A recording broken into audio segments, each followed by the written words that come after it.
It's a slave state, man. The United States is a slave state. How you think most of us got here, you know? They don't give us no jobs. You know, they send us to jail, put X's on our backs. Every day we do things that we don't want to do, but we have to do it to survive. You know what I mean? It's all set up for destruction, man. You know what I mean? Exactly. That's it. It's all set up for destruction, man. 90% of our fathers went there for us.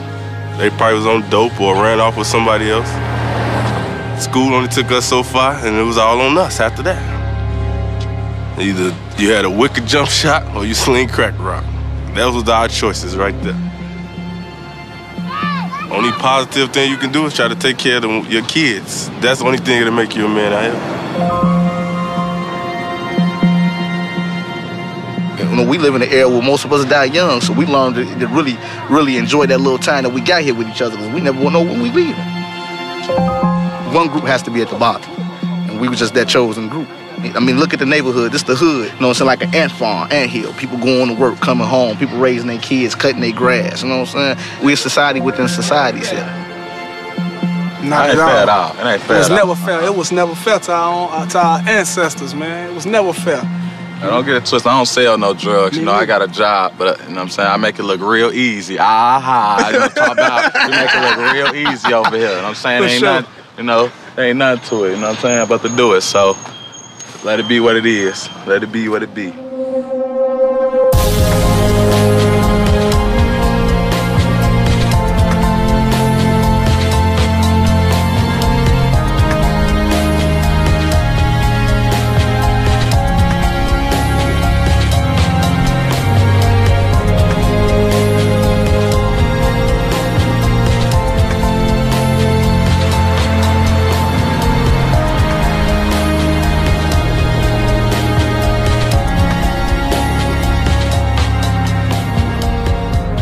The area is too bad out here. The area is too bad. There's too much shooting. They just killed 3 people over here on Cole last night. It's on the TV. Cole is right here. And there was some shooting last night that my granddaughter had to call the police. But they're shooting over here all the time. And most of the time, the police don't come over here. They catch you coming out your house or going in your house and stuff. It's just silly and ignorant to me. You know, they divide up the city. The gangs and the drug dealer. And if they thinking you making a little bit more than they want to come over here, and then if you say no, then that's where the shooting and the killing, you know, it starts. It's all over. It's all over. So, and they just don't stop, and it's just all over money and power.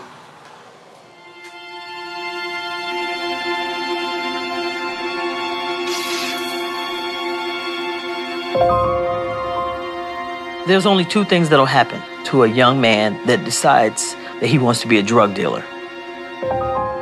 He's going to prison, or he's going to the graveyard. Those are his only 2 options. There's not another option. It was horrific to sit in a courtroom and hear my son portrayed as this gangster kingpin. I asked my husband at least 4 or 5 times, what did he say? Did he say 42 years? Did he say 42 years?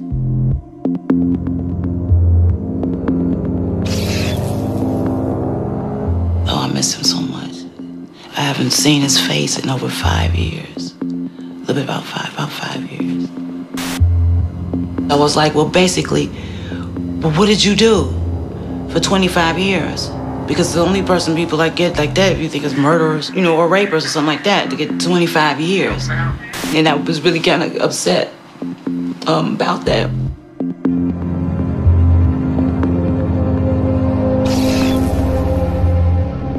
He was in a gang. He sold drugs. He did what he did. The courts and society has convicted my son. I'm not going to convict him every day.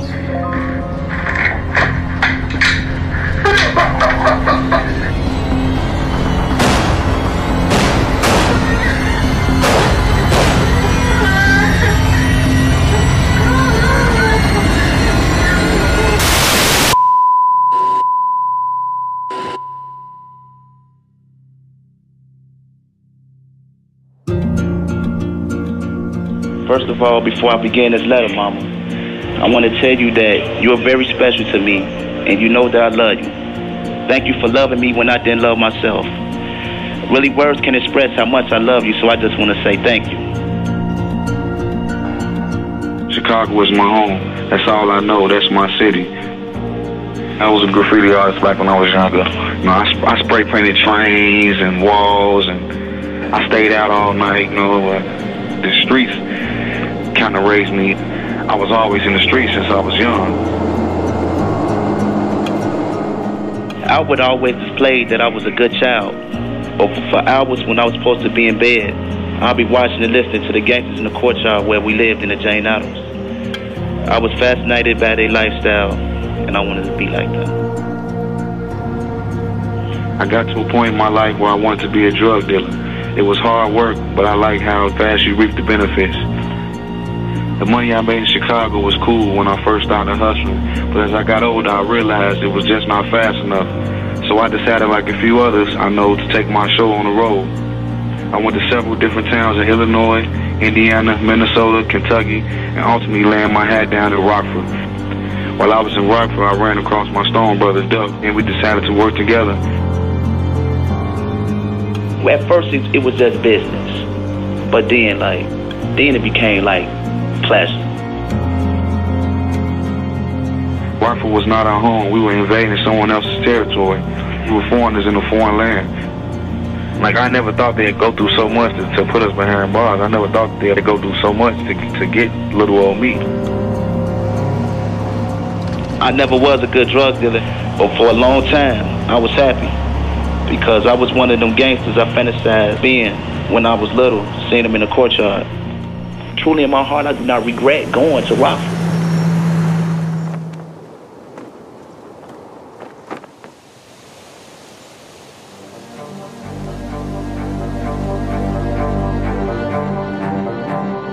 Between about 2001 up through 2005, there was a growing presence of hardened Chicago gang members that were coming out to Rockford and taking over the drug business. Word began to spread about this guy named Duck and members of the Titanic Stones. I kept hearing his name Duck, that he was from Chicago, that he was putting on a lot of dope here in Rockford. He was just a young guy, but he had a real reputation. People were afraid of him, just a little guy. The talk in the street, informant information is that this group run by Duck, Titanic Stones, were trying to take over the drug trade in Rockford, and they were moving real strong. When they arrived here in Rockford, there was definitely a power struggle, Chicago versus Rockford. We'd have our robberies, our shootings. There have been murders here. Every so often, somebody comes into power. It's just like anything else in life, you know, any business or any, you know, something always rises to the top. It was an epidemic, that's basically what it was. They were shooting a lot of people. Random gunfire was taking place, a lot of it directed to housing developments in the city. We were having multiple shots fired during these shootings. There was one particular incident that took place on Underwood Street on a Saturday afternoon. There was a running gun battle in the middle of the street. There were 60 rounds exchanged. There were 60 casings in the street. And it was a miracle that nobody was killed. I mean, there were children out playing, the rounds were flying, and everything went back to Duck. Now we're coming up on Central. We're still on the west side of town here in Rockford. We're gonna go by the Auburn Street McDonald's where Julio Allen, a member of an opposite gang here in Rockford, was confronted by Duck Davis and Bradford Dotson. Bradford Dotson, who had the nickname of Hustler, played the role of enforcer. Duck's orders at the McDonald's restaurant at Auburn and Central tried to carry out a hit in retaliation for a home invasion at one of the gang's drug houses. They found out Julio Allen was there. Davis gave the order, and Bradford Dotson fired several rounds through a plate glass window. When you got someone firing rounds inside a McDonald's like that, that's unacceptable. That's when I said, I want this Duck. This guy has got to go down.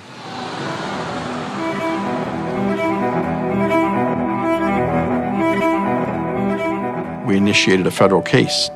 Did an awful lot of surveillance, following people, watching people, talking to informants. We started to see the pattern, the way they were selling narcotics was the same. He was using different locations in the city, renting houses. Normally he would have a lady rent the house in her name. Nobody would live there. They would just use it strictly to sell drugs. The end game for us here was to take out the organization as a whole. The Rockford Police Department had executed search warrants at many of these drug houses and only gotten small quantities of crack cocaine or heroin, almost always heroin, and he was never there. He wasn't the one selling it. We were lucky enough to have a confidential informant who was providing us with a wealth of information and told us that she had been approached and asked if she would be interested in renting a house on behalf of Duck and the Titanic Stones.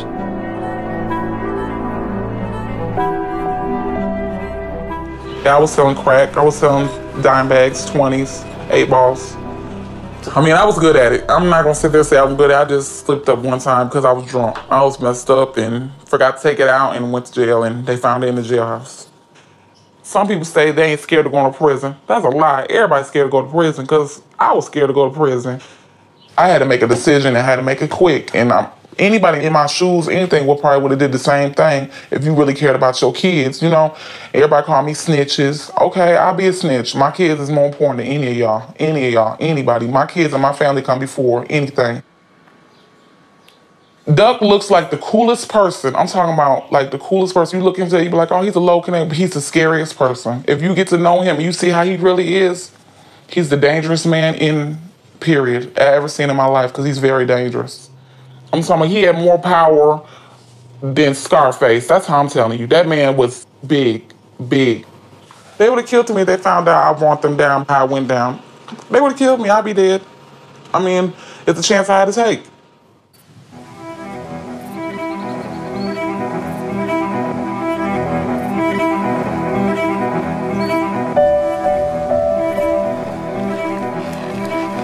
Summer's coming on now. Yeah. Popping. Gonna get hot, gonna get busy. You have any time off? Because I got to bale all that hay. You still gotta protect the street, too. I grew up in a small town here, real small town. Not even in the small town, outside the small town. Grew up on a farm, raised beef cattle. When I was growing up, I actually wanted to stay on the farm and raise cattle, and Dad told me that the market was going bad with cattle and there wasn't any money in it, so I had to get a job in town. This is where I ended up.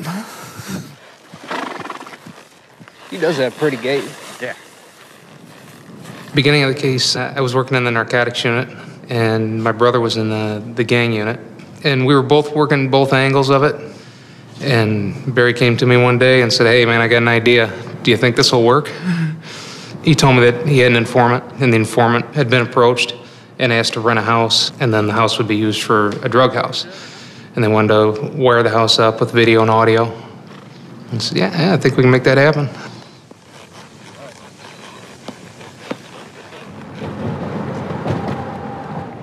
This is where the house was. The house was donated to us. It was scheduled for demolition. It's the spot right there. And it was pretty much disgusting when we got it, but they were kind enough to just let us do whatever we wanted to do. We parked in this driveway and carried lots and lots of carpeting and junk inside. Well, we chose a location because at the time, the targets that we're looking at were looking for an east side spot. This is our near east side of town in Rockford. They were looking for a spot that had alleys, that was pretty much hidden from the general traffic, but could be